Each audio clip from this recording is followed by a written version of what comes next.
Good morning. Hope you're having a great Saturday. So the AGM 2572, this is the sister unit. I have two of them that I got together.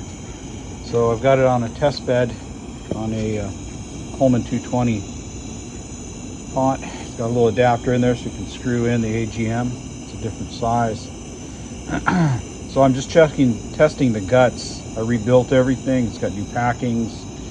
It was really a mess. Some corrosion. I mean, there's like a air valve in here, and this was all nasty and corroded and stuff in there and dirty.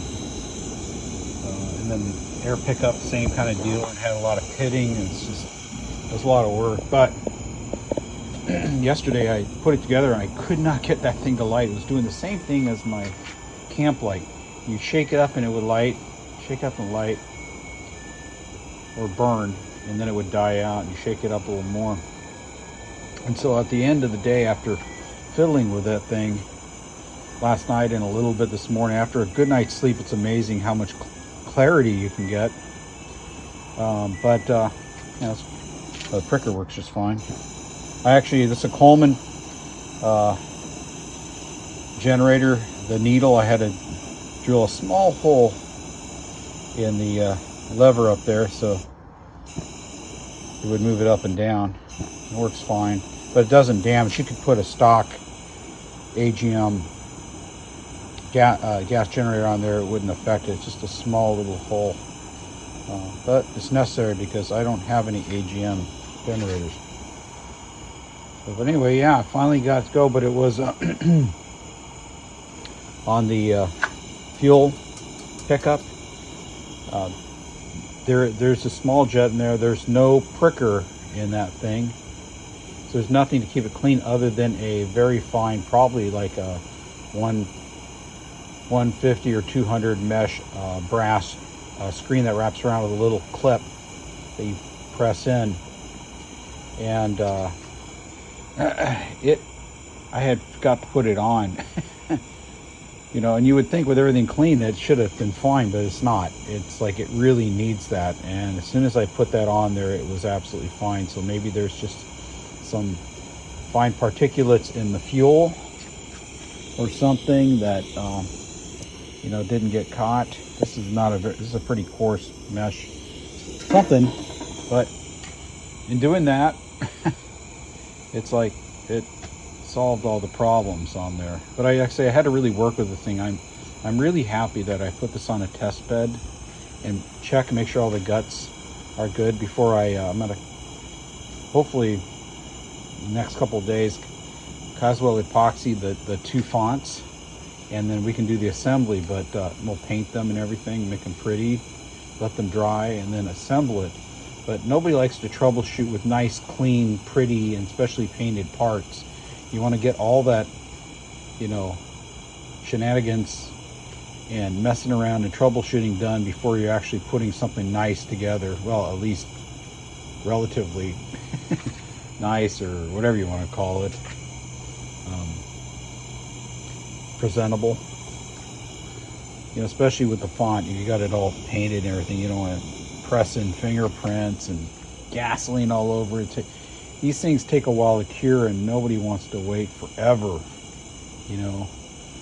Nobody's gonna let it sit for 30 days or something. Or, it's like we're not like a factory where they electrostatically apply the paint and put it through a heater, an oven to get that stuff dry. I don't know if they use no, they use a paint that they can quickly dries. Yeah, powder coat. So powder coat is really durable. I had a Craftsman powder coating gun, and I had a bunch of bags of powder coat, different colors that I used. I was going to use it for when I was doing Hot Wheels, but I gave it to my friend. Well, he's dead now. I don't know where that stuff went. It was like a couple of years ago. But in retrospect, I wish I would have kept it, but I didn't. So it is what it is. Anyway, success on this one. So let's go shut this one down. Or we'll leave it running for a little while. And I'm gonna the Kamplite. I've got to get it going. This one here, we had the same type of problem, so we're gonna go do that right now. We're gonna deal with this right now. All right. Anyway, we'll come back in a little while to see if we can get this thing going and get it resolve its issue. All right.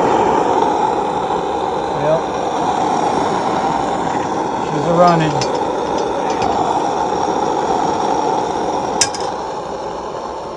Yep. This one, like I said, the guts on this one. I don't know this one, if I got any pressure on this one. We'll see. I have no idea. Let's find out. Yeah. Oh shit. Oh.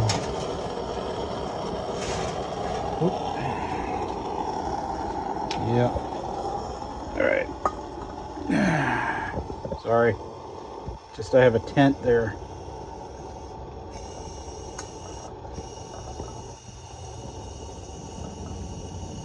Yeah. It's up a little high. My tent's kind of low. Yeah. So yeah, this AGM is a 3527. The guts. This one's really dependable now. And it was the worst one of the worst ones. But now it's really dependable. I'm real happy with it. This one is just a cursed lantern. I don't know what the heck's wrong with this one. It's never perfect. Seems like it.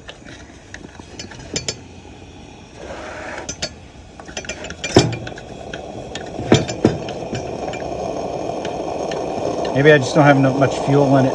Too much fuel in it.